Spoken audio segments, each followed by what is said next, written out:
news the way it has, and the liquidity is coming into even countries like India, which have not had a comparable record in terms of GDP. The fall has been bigger, as the IMF chief economist has tweeted. Randy Watts, Chief Investment Officer at O'Neill Global Advisors, joins us. Randy, good morning. And okay, if you're joining from the US, then good evening to you. Thank you very much indeed for joining us. Well, first up, I wanted to know about this new highs being scaled by many global equity indices. You think it is safe, or at some point somebody will blow the whistle saying this is all printed money? I would say a couple of things. First off, thanks for having me back. With regards to the U.S. market, obviously it's been driven a great deal by the U.S. Fed. The Fed has added a lot of liquidity to the market, and that's showing up in stock prices. If you look at where the S&P is today, it's actually trading about 15% above its 200-day moving average, which is the most extended it's been since 2009. If you look at just the growth side of the market, which has really been the big driver so far year to date, that's actually the most extended it's ever been from its 200-day moving average. It's about 26% away. So clearly, it's been a big move, and normal action would be either a consolidation here or maybe a slight pullback in the 5 to 6% range. Okay. Randy, hi, good morning. In India, of course, we have seen a move towards 200-day moving averages recently. But it's been a strong performance over the last 3 months. What's the call on Indian market now? I would say several things about the India market. First, while the market's still down 6% year to date, it's up 31% from its March 31st follow-through day. One of the things we do at O'Neill is we track when the market has a big move on volume that really emphasizes a major new start of a trend. And if you look at since that follow-through day on March 31st, the India market is actually one of the top 10 markets out of the 47 markets we monitor. So there is a lot of momentum behind it. You know, we are optimistic on it, and we are optimistic that it does have an opportunity to maybe surpass those old highs before the end of the year. Okay. Randy, hi, good morning. First of all, I must congratulate you, because in the month of March, you had indicated that the bear market is a great opportunity to buy, and it's actually a multi-year buying opportunity, especially in the US. It turned out to be exactly like that. But what is your thought right now? Is it too late to, put fresh money to work into either developed or emerging markets, or do you think that there are still a lot of opportunities, and what is your pecking order? So I would say two things. First off, if you look at the U.S., historically, the market weakens right before a presidential election. And the normal seasonality is the market falls in September and October in front of the election. And then once the election is over, the market starts to rally in November, but particularly in December. And oftentimes, cyclicals and commodities do well at the end of the year. So it would be normal action, actually, right now for the U.S. market to have a little bit of a pause. As I mentioned, we're very extended from the 200-day moving average. So I think that investors should be aware that's a pretty likely scenario to happen. In terms of the U.S. relative to global markets, I think one of the things to really keep an eye on is the fact that the dollar, as you mentioned earlier on your show this morning, has been weak. I think that dollar weakness is likely to continue given how fast the Fed is trying to accelerate the money supply. Normally, when the U.S. dollar falls, that's actually good for emerging and Asian markets like India and like China. So given where we are in the U.S. market, I would actually favor emerging markets a little bit right now. Okay. And what do you like in India, Randy?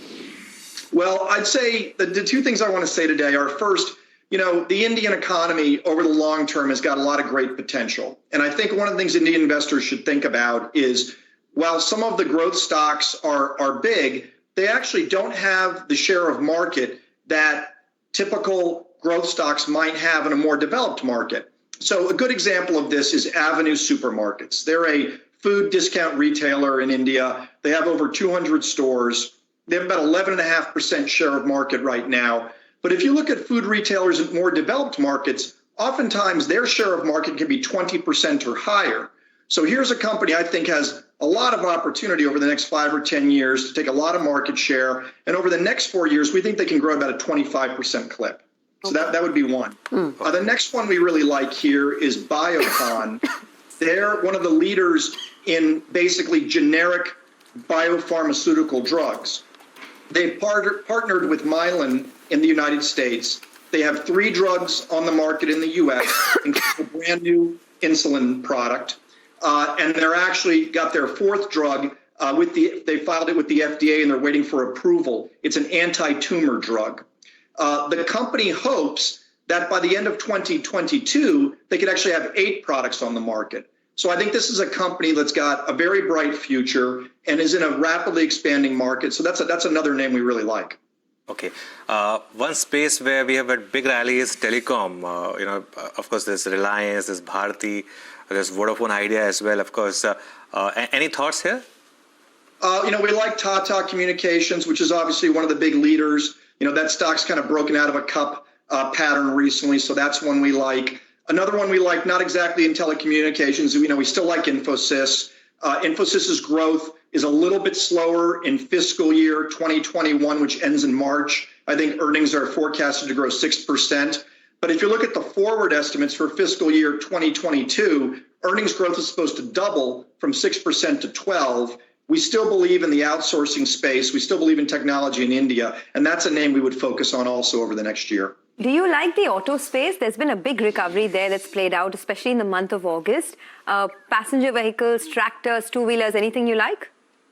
We really like more of the growth stocks in India than the cyclicals. And obviously growth has been more leading in India, particularly in the tech sector. And I think that those companies actually have a little bit faster growth rate potential over the next 5 years. So we would probably really err on the side of growth, not cyclicality or industrials. Well, just a final question, Randy, for those who would be the naysayers. The worry that the Indian infection number is increasing, or the worry that, yes, all countries have seen contraction, but India's contraction is bigger? Obviously, COVID-19 is a huge tragedy for the world. It has been ramping up in India.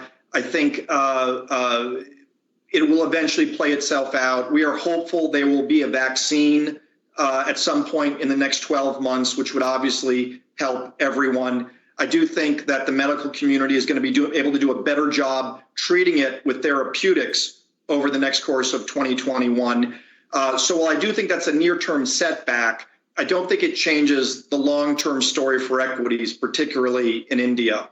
And if you look at where global bond rates are, and you look at the fact that all the central banks, including India's, have been in an easing cycle, I do think that kind of forces investors back towards equity. So while COVID is a setback, I think we're going to look back in a year or two and feel like this was a good time to own stocks.